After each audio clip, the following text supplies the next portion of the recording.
नमो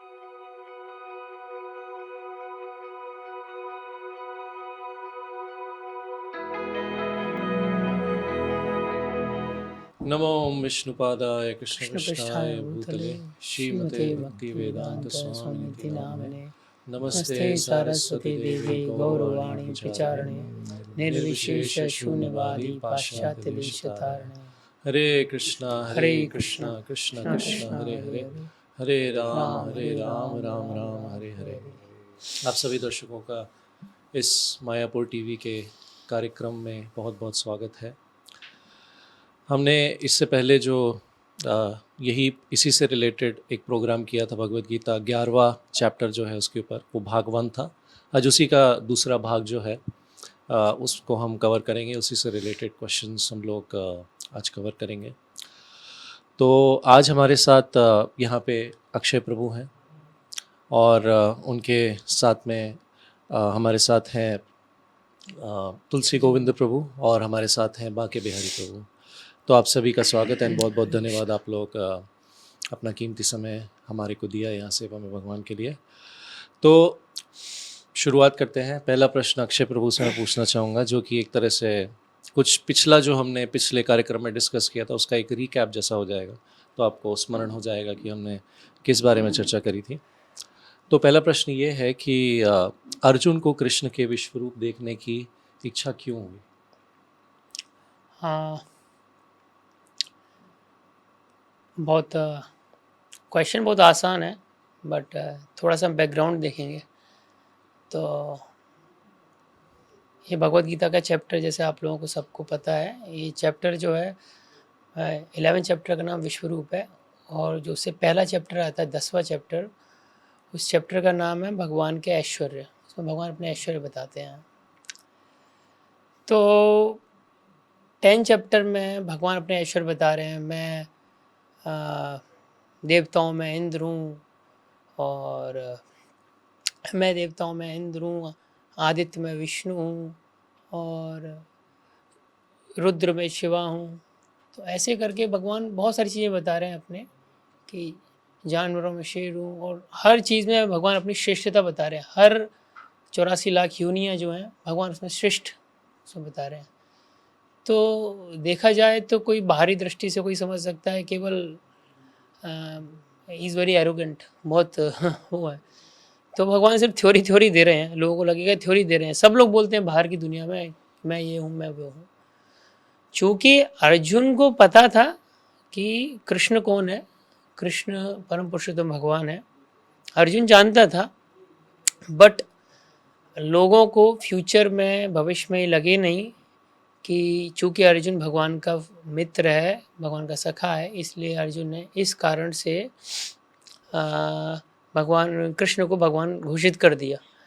तो अर्जुन ने इसीलिए ये प्रूव करना चाहा। आम भाषा में बोल रहे हैं, पहले थ्योरी दी थी, फिर अब प्रैक्टिकल दे रहे हैं। तो अर्जुन ने बोला, भैया भगवान आप अपना विश्व रूप दिखाइए। तो क्योंकि अब पहले हर कोई भविष्य में ये कोई नहीं बोल सकता कि मैं ये हूँ, मैं वो हूँ, और बाद में कुछ बोले नहीं। अगर आपको सब्सटेंशिएट करना हो, प्रूफ करना हो, तो प्रूफ करने का एक ही तरीका है कि आप विश्व रूप दिखाइए। भविष्य में कोई व्यक्ति बोलता है कि मैं भी भगवान हूँ, तो हम प्रूफ कर सकते हैं कि आप अपना विश्व रूप दिखाइए। तो भगवान अर्जुन ने ये प्रूफ करने के लिए, फ्यूचर जनरेशन के लिए, बाकी लोगों के लिए, कि कृष्ण ही परम पुरुषोत्तम भगवान है। भगवान कृष्ण से बोला, अपना विश्व रूप दिखाइए। और हालांकि भगवान ने विश्व रूप तो अपना 5 बार ही दिखाया है। हम पढ़ते हैं, आगे भी पढ़ेंगे। यशोदा माता को ही 2 बार दिखाया है। एक बार आपके जब दुर्योधन ने जब बंदी बनाया था भगवान को, जब भगवान एज ए मैसेंजर गए थे, तब दिखाया था। एक उत्तक करके ऋषि हैं, उनको भी दिखाया था जब महाभारत का युद्ध खत्म हो गया था। तो और अर्जुन तो है ही। तो ऐसे टोटल करके भगवान ने 5 बार ही दिखाया है। 2 बार यशोदा, 1 बार अर्जुन, 1 बार दुर्योधन, 1 बार उत्तम ऋषि।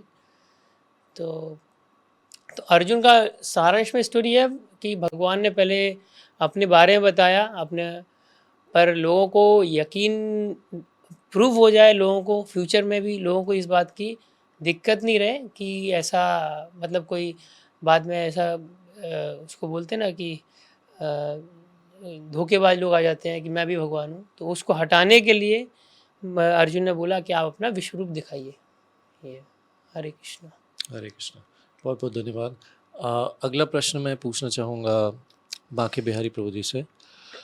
इसके अंदर हम देखते हैं कि जो कृपा है भगवान की, वो केवल कह रहे हैं कि जैसे सॉरी, मैं ये कहना चाह रहा था कि जैसे कृष्ण की कृपा के कारण ही जो है अर्जुन पूरे ब्रह्मांड के दर्शन कर पाए, है ना, और पूरे विश्व में जितनी भी वस्तुएं मौजूद हैं उनको देख पाए। तो इस पे थोड़ा आप अपना टिप्पणी कीजिए, क्या समझ सकते हैं इससे? तो प्रश्न आपका ये है कि भगवान की कृपा के कारण ही अर्जुन विश्व रूप देख पाए।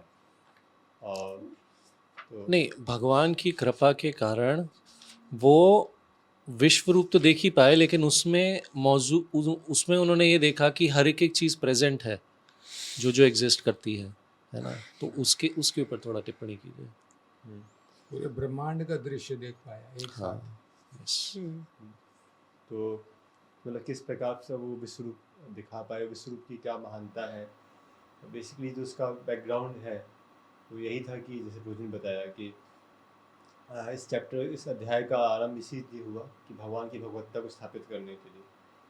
अगर आप देखेंगे तो इससे पहले वाले चैप्टर में ही वो अर्जुन कह चुके हैं सर्वमेदत्रतम मन्ये यन्माम वदसि केशव, कि आप जो कह रहे हो सब मैं मानता हूँ। सर्वमेदत्रतम मन्ये यन्माम वदसि केशव ना ही ते भगवान व्यक्ति विदु देवा न दानवा स्वयमेवात्मानम आत्मानम वेद तम पुरुषोत्तमम भूत भावन भूतेश देव देव जगतपति। तो वो पहले ही डिक्लेयर कर चुके हैं। इसका आप देखिए 10th चैप्टर में भी वो पूरा डिक्लेयर कर रहे हैं, परम ब्रह्म परम धामम पवित्रम परमम भवान पुरुषम शाश्वतम दिव्यम आदि देवजम विभुम आहुस्वाम ऋषिया सर्वे देव ऋषि नारदस्तसा असितो देवलो व्यासा स्वयं चे प्रविशि में, कि भाई अकेले मैं नहीं, ये देव ऋषि नारद, वेद व्यास और जो जितनी अथॉरिटीज़ हैं स्क्रिप्चर्स में वो सब आपको परम भगवान स्वीकार कर रही हैं।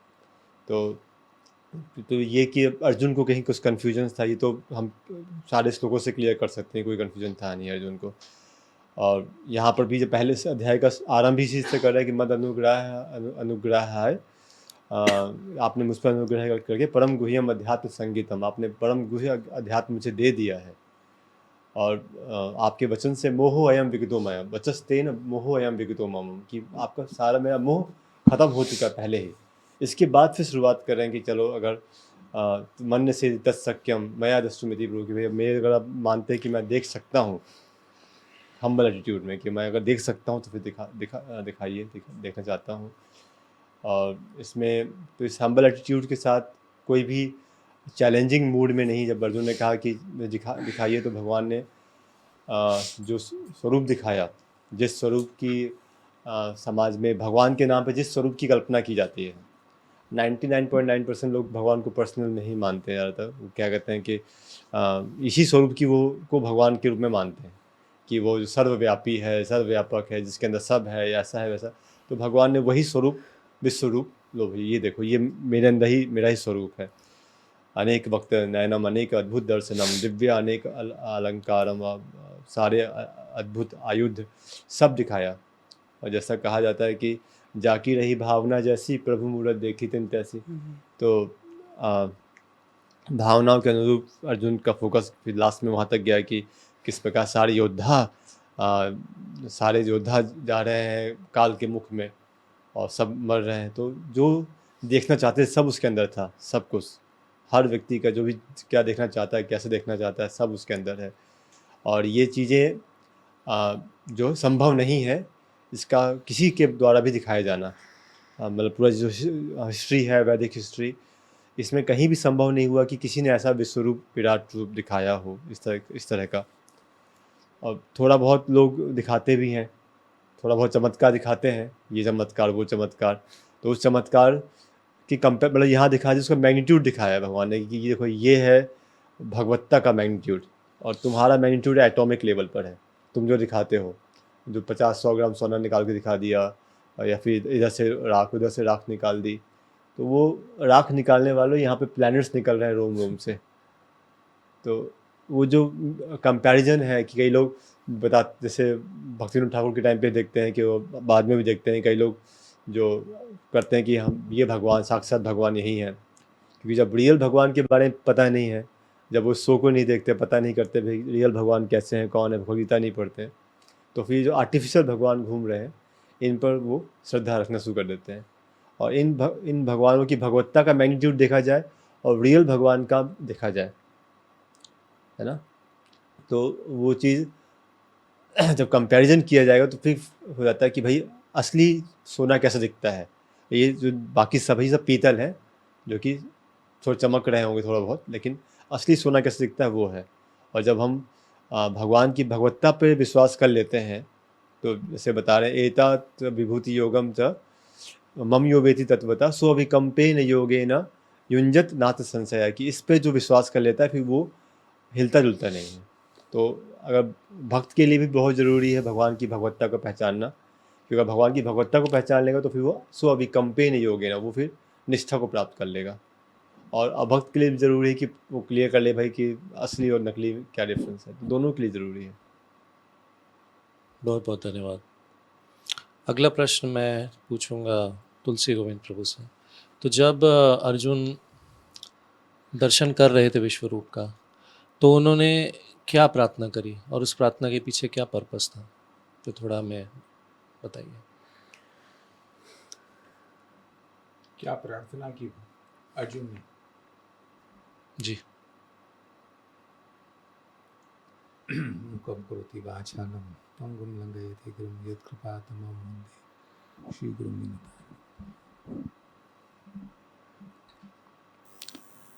अर्जुन ने अंत में प्रार्थना की, उसकी भगवत्ता को उसने स्वीकार पहले कर दिया था। मतलब जैसे भी अक्षय प्रभु ने कहा कि एक का प्रैक्टिकल प्रूफ, दृश्य, वाणी के साथ साथ शब्दों के साथ साथ दृश्य भी होना चाहिए फ्यूचर आने वाले लोगों के लिए। वो अर्जुन ने उसका विराट रूप दिखाने के लिए उसको रिक्वेस्ट की। तो अंत में प्रार्थना की, पहले रिक्वेस्ट प्रार्थना की भाई हमको विराट रूप दिखाओ। वो विराट रूप देखने के बाद अचंभित हो गया।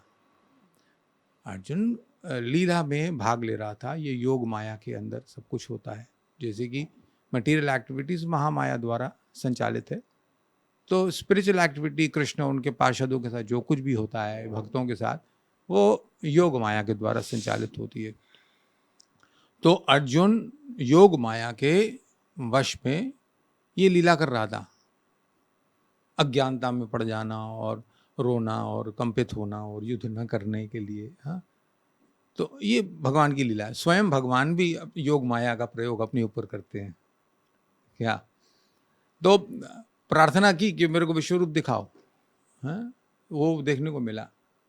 अब उसको जब विश्वरूप देखा तो वो अचंभित हो गया कि मैंने इतने बड़े, मैं इसको सखा समझ रहा था, अपना मित्र समझ रहा था, अपना रिश्तेदार समझ रहा था क्या, और लेकिन ये तो विराट रूप देखने के बाद क्या।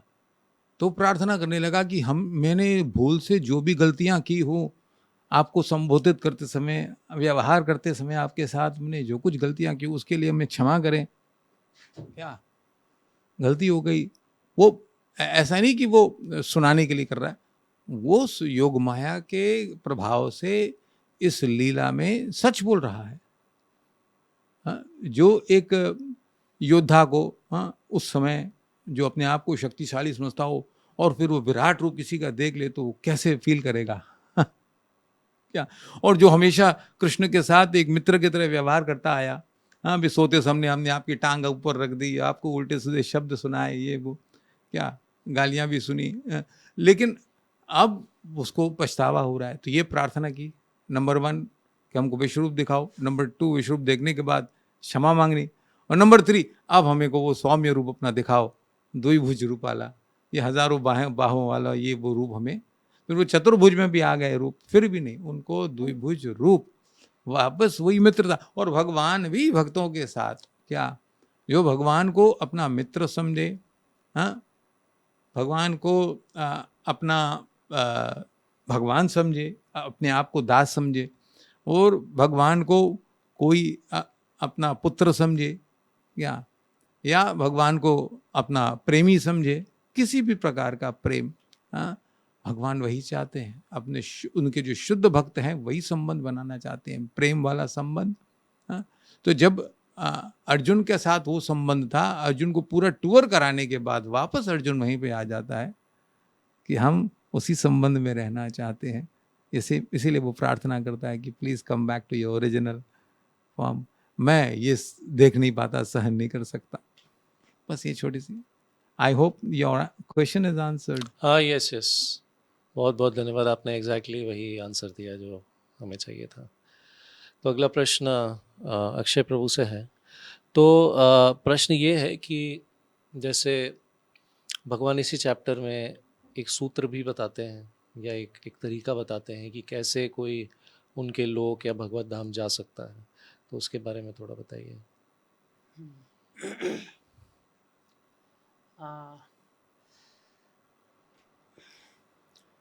भगवान का जैसे आपने बताया लोग जाने का तरीका इसी चैप्टर में बताते हैं, स्वयं भगवान श्री कृष्ण बताते हैं।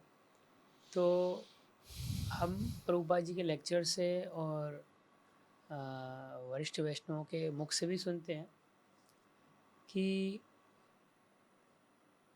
हाँ, भगवान के लोग जाने का तरीका यही है, सरल आसान शब्दों में अगर बोला जाए, आसान शब्दों में, कि अगर हम भगवान की भक्ति अच्छे से करते हैं, और जैसे कि भगवत गीता के 8वें अध्याय में भी आता है कि अंतकाले च मामेव स्मरण मुक्त्वा कलेवरम य प्रयाति समद्भावम याति नास्ति अत्र संशय। तो अंतकाल में जिसकी चेतना या जो भगवान में रमता है, जो जिसकी चेतना में स्वयं भगवान है, वो भगवान के लोग जा सकता है। और इवन अगर हम देखें तो प्रभुपाद जी की जो सबसे पहली पुस्तक प्रभुपाद जी की थी अन्य ग्रहों की सुगम यात्रा। तो उसी तरह से उसी किताब से रिलेटेड है प्रश्न भी, कि प्रभुपाद जी ने उस किताब में भी मेंशन किया था कि हम अलग अलग ग्रहों में, लोकों में कैसे आ सकते हैं। उसमें प्रभुपाद जी ने भगवान के लोक के बारे में भी बताया। तो भगवान का लोक जाने का तरीका तो बहुत आसान है और एक तरीके से कठिन भी है। भगवान ने बताया कि जो एक श्लोक भी आता है ना कि जो देवी देवताओं की पूजा करते हैं वो देवी देवताओं के लोक में जाते हैं, और जो भूत पिशाचों की पूजा करते हैं वो उनके लोक में जाते हैं। जो स्वयं मेरी भक्ति में रहता है वो मेरे पास आता है। तो मुझे एग्जैक्टली श्लोक याद नहीं आ रहा है, कलयुग की बुद्धि। देवान देवता पितृ यान्ति पितृवता, पितृ यान्ति पितृवता भूतानि यान्ति भूतेज्य मध्याजी। तो इसी तरीके से श्लोक है पूरा, एग्जैक्टली अभी एक लाइन याद आया है प्रभु जी की कृपा से।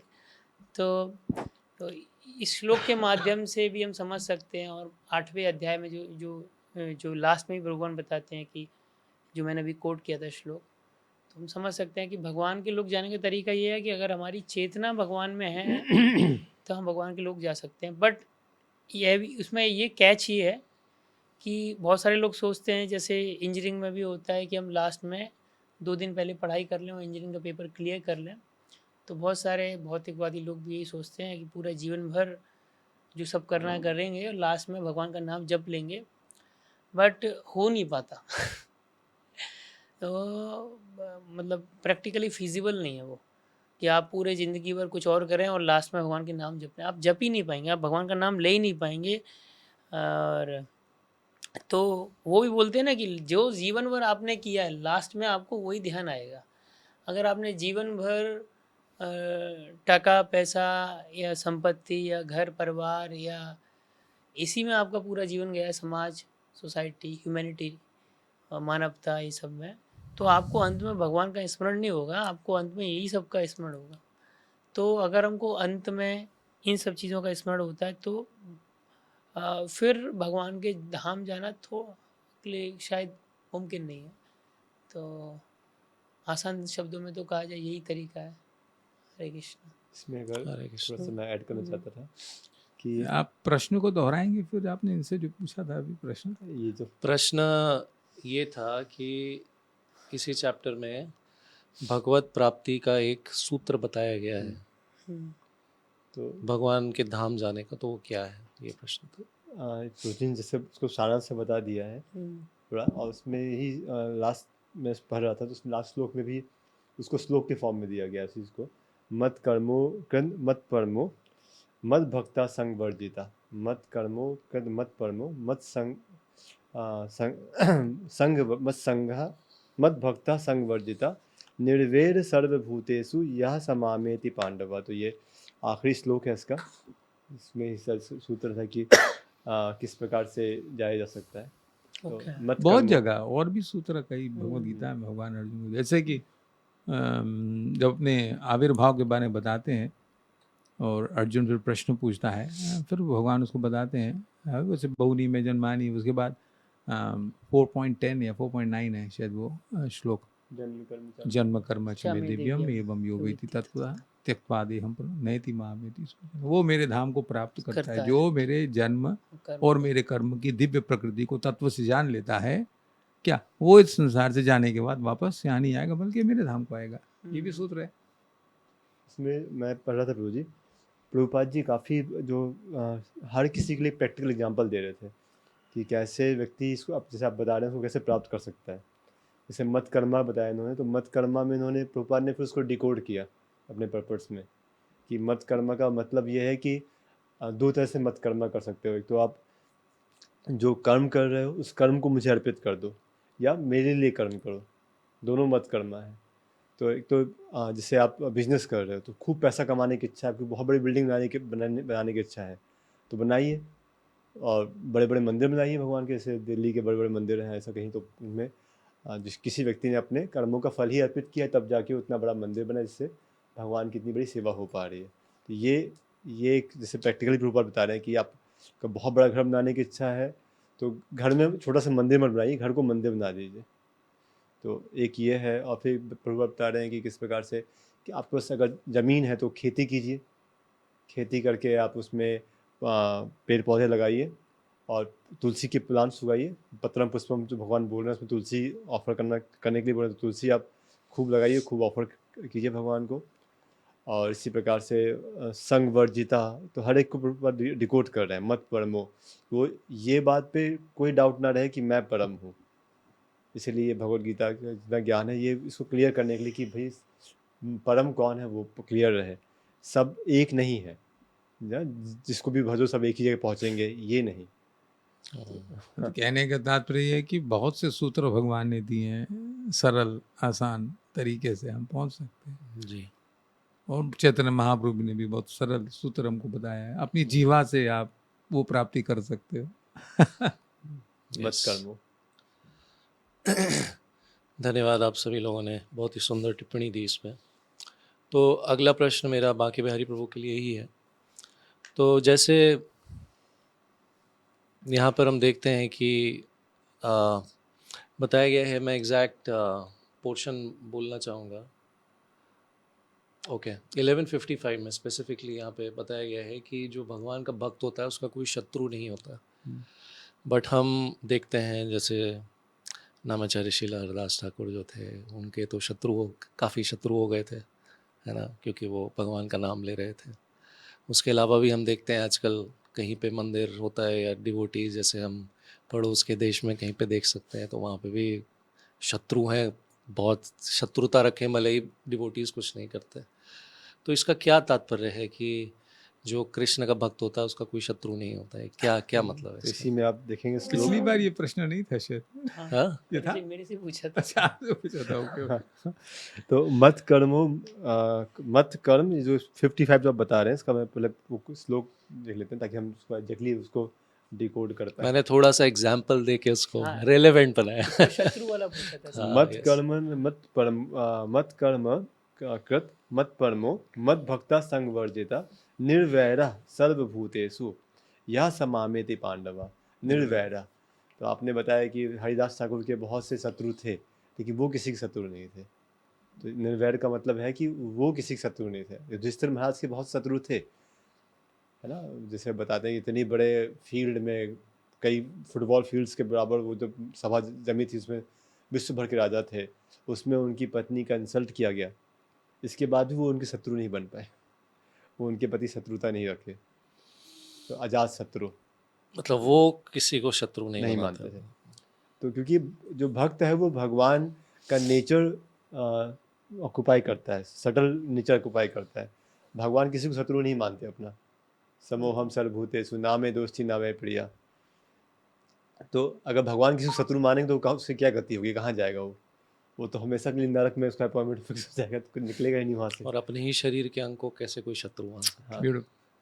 तो इसीलिए वही नेचर भक्तों का भी है कि वो किसी को शत्रु नहीं मानते, और उल्टा वे ऐसे कार्यों में इन्वॉल्व होते हैं, ऐसे कार्यों में लगे रहते हैं भक्त, जो कार्य पूरे विश्व के कल्याण के लिए है। वो हरि नाम संकीर्तन का प्रचार, जो चैतन्य महाप्रभु का जो संकीर्तन मूवमेंट है उसके प्रचार में लगा हुआ है, और वो जब संकीर्तन के मूवमेंट में लगा हुआ है तो उससे हर किसी को फ़ायदा हो रहा है, चाहे वो उससे कनेक्टेड हो या उससे शत्रु हो या उसका मित्र हो, दोनों को उससे फ़ायदा हो रहा है उससे। जैसे एक पद्म पुराण का भागवतम श्लोक है, यथा मूलम तरोर यथा मूलम निसच्चेन तृप्यन्ति तत्स्कंद भुजोपशाखा। जिस प्रकार आप तरु के मूल पे जब निषेचन करते हैं तो उससे भुज उपशाखाएं सब खुश हो जाती हैं, सब में आनंद आ जाता है। तो जो भक्त है वो जड़ पे पानी डाल रहा है, तो उसका लक्ष्य ना हो कि भाई इसको पानी जा रहा है उसको, लेकिन उससे सबको पोषण मिल रहा है ना। जो यज्ञ कर रहा है उस यज्ञ से वृष्टि हो रही है, और वृष्टि से सभी खा रहे हैं, सभी अन्न प्राप्त कर रहे हैं।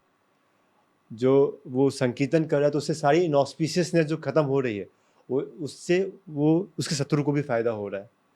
तो ये व्यक्ति सभी के कल्याण में लगा हुआ है, चाहे वो कोई उसको शत्रु माने या कोई उसको मित्र माने, सबके कल्याण में लगा हुआ है। क्योंकि वो सबके कल्याण में लगा हुआ है, इसलिए उसका कोई शत्रु है ही नहीं। वो हरिनाम का जप कर रहा है, तो हरिनाम के जप से ही वो अपने शत्रु का भी फायदा कर रहा है ना। जब तक वो यज्ञ कर रहा है, यज्ञ से सब उसकी पुष्टि हो रही है, उस एरिया में बारिश हो रही है, सभी देवी देवता प्रसन्न हो रहे हैं, तो उसका लाभ शत्रु को भी मिल रहा है। तो इस प्रकार से उसका कोई शत्रु हो लेकिन वो किसी का उसके शत्रु होंगे लेकिन वो किसी का शत्रु नहीं होगा। नहीं हो सकता। लेकिन वो अपने अंदर जो शत्रु छुपे हुए हैं उसको पहचानता है, वो Shatrughan not without within, वो विद इन अपने शत्रुओं को ढूंढता है। काम, क्रोध, लोभ, मोह, मत, मत्सर्य, ये पोल्यूटेड माइंड, पोल्यूटेड सेंसेस, काल सर्प, हाँ पटली, इन सबको अपना शत्रु मानता है अंदर से। हाँ, वो मतलब हाँ, परिस्थिति नहीं, अनुस्थिति को देखता है वो रियल शत्रु से मुकाबला कर रहा है, तो Correct. वो नकली शत्रु तुम्हारे प्रॉब्लम है ही नहीं। जैसे ये हम जो रियल शत्रु है करेक्ट, इन्हीं पे वो कार्य कर रहा है। जैसे कि हम देश के राजा को राजा भी बोलते हैं, महाराज भी बोलते हैं। महाराज ये तो सब शत्रुओं का दमन करके क्या उसके ऊपर राज्य करता है। उसी प्रकार से हम सन्यासियों को भी महाराज क्यों बोलते हैं, गोस्वामी को भी महाराज क्यों बोलते हैं हम लोग, क्योंकि अपने गो को, अपने इंद्रियों को, अपने शत्रुओं को दमन करके क्या उसके ऊपर राज कर रहा है। वो उनकी गुलामी नहीं कर रहा है, वो उनको भगवान की सेवा में लगा रहा है अपनी इंद्रियों को, तो इसीलिए उसको महाराज बोलते हैं। तो महाराज कैसे कोई शत्रु नहीं होता, होते भी है तो सामने नहीं आते, सामने डर जाते हैं। उसी sorry on a lighter note. That's what I, जो है यही चीज़ है कि शत्रु, जैसे आपने कहा निर्वैर किस प्रकार से है कि कोई उसका शत्रु बन ही नहीं पाएगा। वो अगर शत्रुता ले ले, सोचिए नित्यानंद प्रभु की जगह शत्रुता ले ले तो फिर कैसे बचेगा व्यक्ति। तो जो भक्त है वो किसी को अपना शत्रु मानता नहीं है, और उल्टा वो सबके ऐसे कल्याण में लिए के कार्य में लगा रहता है जिससे वो सबका परम मित्र होता है, करेक्ट, परम हितैषी हो जाता है। सही बोला आप। और अगर उसकी कोई भौतिक परिस्थिति विपरीत होती भी है तो अपने प्रारब्ध को ही अपना शत्रु मानता है कि मेरे ही कर्मों के कारण दूसरा व्यक्ति मेरे को कष्ट दे रहा है, वो तो एक माध्यम है, मगर मूल कारण ये है कि मैंने कुछ गलत कर्म किए। प्रारब्ध।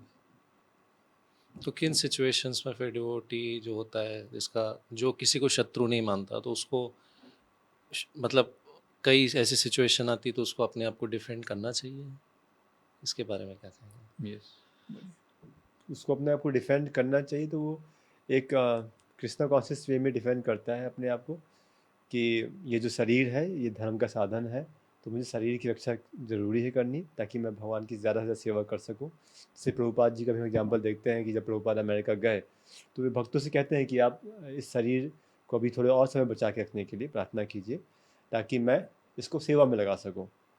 तो जिस प्रकार ये सब इंस्ट्रूमेंट्स हैं हमारे, अब इंस्ट्रूमेंट्स की रक्षा के लिए भक्त रहेगा, क्योंकि ऐसा नहीं कि एक अभक्त भी इन सारे इंस्ट्रूमेंट्स की रक्षा करेगा, टीवी, कैमरा, माइक की सबकी रक्षा करेगा, लेकिन उसका क्यों रक्षा करेगा? क्योंकि ये उसकी इंद्रिय तृप्ति में लाभ करने वाले हैं। कि भक्त का क्या मूड रहता है रक्षा करने के पीछे? ये भगवान की सेवा के लिए काम आने वाले चीज़ें हैं, इनकी मुझसे भगवान की सेवा करता हूँ।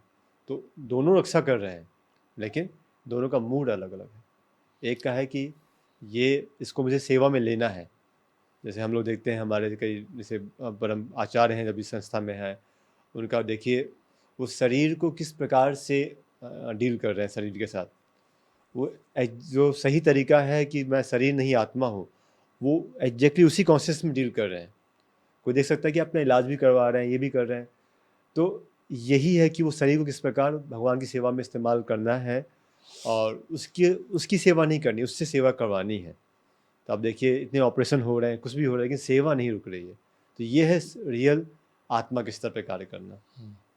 और दूसरा पॉइंट है, जैसे कि अगर शत्रु की बात हो ही रही है तो उसमें क्या होता है, एक तो एक फिज़िकल शत्रुता होती है, और एक है शत्रुता जैसे कह सकते हैं कि जो सटल अटैक होता है हमारी जो आस्था पे, हमारे फेथ पे, जो जनरली जो ऑपोजिंग कह सकते हैं, विपरीत फिलॉसफी हम कभी सुनते हैं या कभी किसी बाहर के व्यक्ति को प्रचार करने जाते हैं, तो वो भी एक तरह से, तो उससे कैसे बचा जा सकता है शिवप्रभु?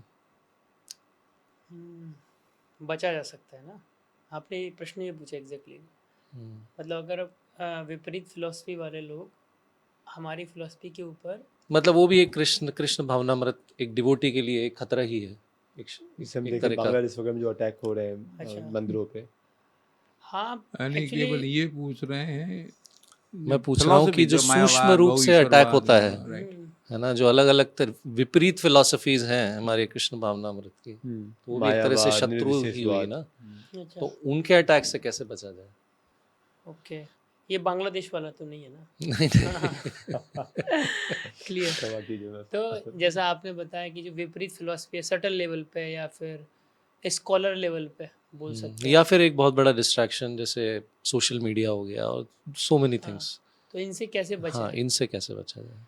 हाँ, जैसे पहले हम विपरीत फिलॉसफी पे आ जाते हैं। प्रभुपाद जी ने तो इसमें हम लोगों को जैसे प्रभुपाद जी ने तो बोला lamb among the devotees line outside.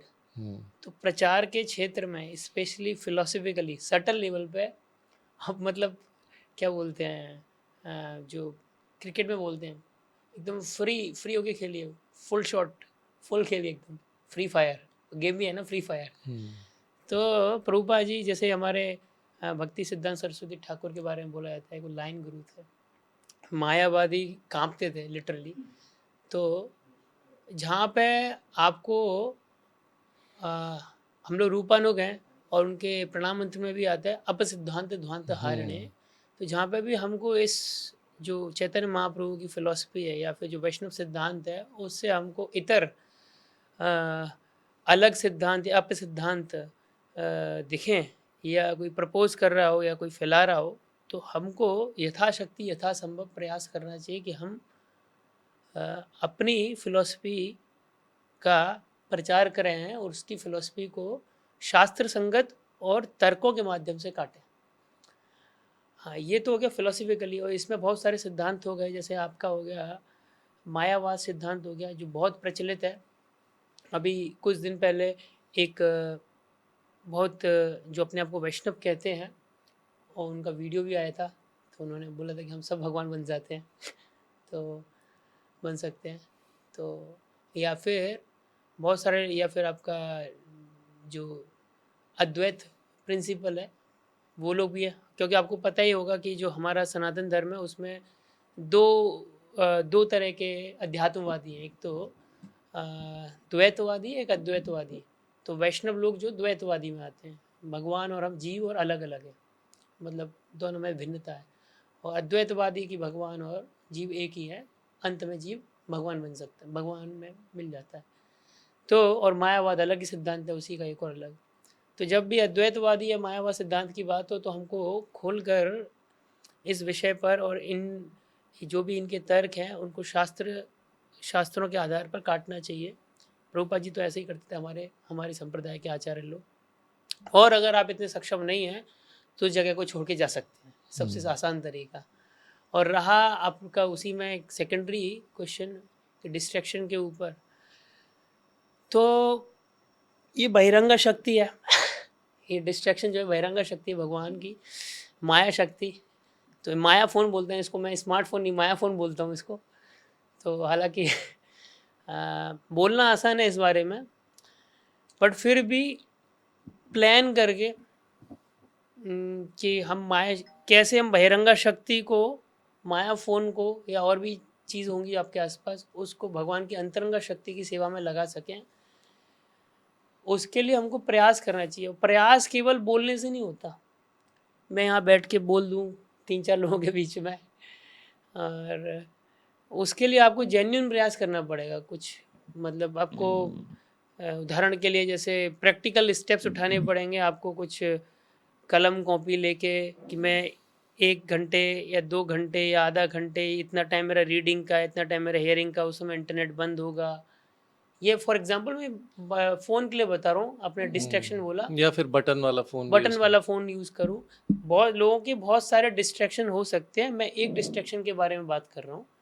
तो अगर फ़ोन के बारे में बात करते हैं तो या आप बटन वाला फ़ोन इस्तेमाल करें, या इंटरनेट से बहुत है तो भाई मैं 2 से 3 या शाम को इतने बजे से इतने बजे के बीच में, या फिर जो भी आपका टाइम है उतने बजे इंटरनेट बंद रखूँगा, उस समय कुछ भी हो मैं रीडिंग करूँगा, हेयरिंग करूँगा। हालांकि मैं बोल रहा हूँ, मेरे पास तो अभी माया फ़ोन आया है, 15-20 दिन हुए हैं तो मैं भी स्ट्रगल कर रहा हूँ, बट स्टिल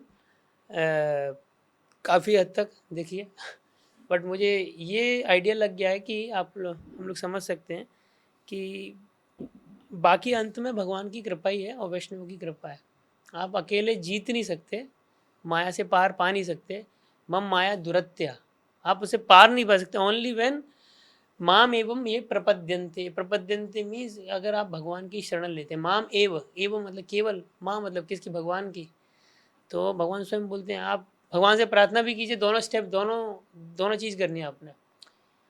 एक तो भगवान से प्रार्थना भी करनी है साइमल्टेनियसली, एक प्रैक्टिकल स्टेप भी करना है कि प्रयास और प्रार्थना। हाँ, प्रयास और प्रार्थना, जो सही बोल रहे हैं आप, प्रयास भी करना है और प्रार्थना भी करनी है।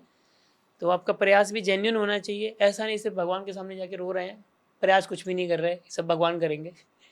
तो हमको प्रयास भी करना है, और ऐसा नहीं सिर्फ प्रयास कर रहे हैं कि ऐसा कर दूंगा ऐसा कर दूंगा अब तो होके रहेगा, नहीं, सिर्फ प्रार्थना भी करनी है।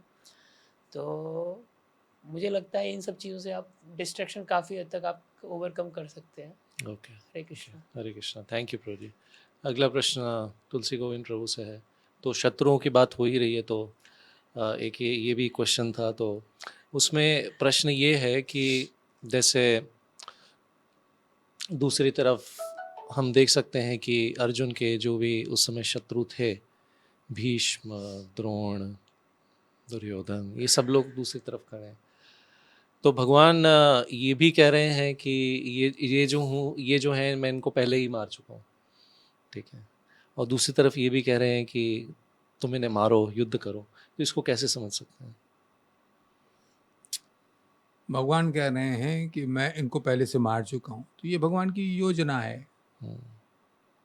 योजना जब उस स्वरूप लेती है तो उसमें काल का एक पार्टीशन होता है, डिफरेंस होता है, तो वो सब लोग नहीं देख पाते हैं। काल के पार्टीशन के पीछे कल परसों भविष्य में क्या होने वाला है, ठीक है, कुछ विज्ञान है, एस्ट्रोलॉजी, ये वो सब ज्योतिष शास्त्र, परंतु हम जो भविष्य देख नहीं पाते, भगवान तो भूत वर्तमान भविष्य सबके ज्ञाता हैं। उसको मालूम है कि योजना के अनुसार ये पहले मारे जा चुके हैं। अब तुमको श्रेय लेना है, तुमको सेवा करनी है, आज्ञा का पालन करना है। वही इसमें एक चीज़ प्रभु जी, एक जस्ट आप इससे आगे बढ़ें तो एक चीज़ क्लैरिफाई कीजिए कि जैसे भगवान ने युद्ध रोकने का भी काफ़ी प्रयास किया था, है ना। कई बार उन्होंने प्रयास किया कि संधि हो जाएगी, महाभारत में हम सुनते हैं। तो क्या वो भी भगवान का एक प्लान था कि अगर संधि हो जाती है तो चीज़ें इस तरफ भी जा सकती हैं, या भगवान का एक ही प्लान था कि मैं जिस कारण आया हूँ कि इनको फिनिश करना है? मैं जिस इस बारे को भी थोड़ा इंक्लूड कीजिएगा। यस, योजना मालूम है भगवान को कि महाभारत का युद्ध होना है। ऐसे नहीं संधि के बाद जब ये समझौता फेल हो गया तो उसके बाद योजना बनी। मल्टीपल पहले से। लेकिन एक योजना के अंतर्गत ये भी आता है कि वहाँ जाया ये ना जाएगा ये एक सोशल नॉर्म, हाँ, पीस फॉर्मूला। पहले हम जाएंगे, शांति का प्रस्ताव रखेंगे, कुछ करेंगे, उसके बाद ये युद्ध होगा। नहीं तो अकारण युद्ध नहीं होना चाहिए। हाँ, भाई कारण क्या था युद्ध का?